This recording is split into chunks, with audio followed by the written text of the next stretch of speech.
Dahil sa walang patid na pag-ulan, dulot ng bagyong Hener at habagat, nalubog sa baha ang mga kababayan natin sa Negros Occidental at Nueva Vizcaya. Yan ang ulat ni Vel Custodio. Suspendido ang klase sa ibang lugar para sa kaligtasan ng mga mag-aaral at mga guro mula sa bagyong Hener at habagat. Pero ang gurong ito, sinuong ang ulan at tumaragas ang tubig sa ilog.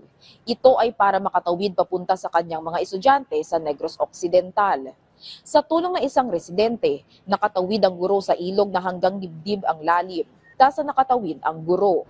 Dahil sa walang humpay na buhos ng ulan sa bandang norte sa mga nakalipas na araw, aabot hanggang tuhod ang baha sa Banggot-Banbang, Nueva Vizcaya.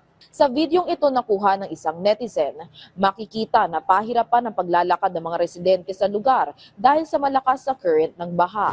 Dahil pa rin sa buhos ng ulan na dulot ng bagyong Hener, pahirapan din ang pagdaan ng mga sasakyan sa Namantaw-Albay. Tumirik na ang mga jeepney sa gitna ng kalsada dahil sa baha.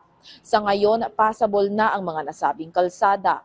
Vel Custodio para sa Pambansang TV sa Bagong Pilipinas.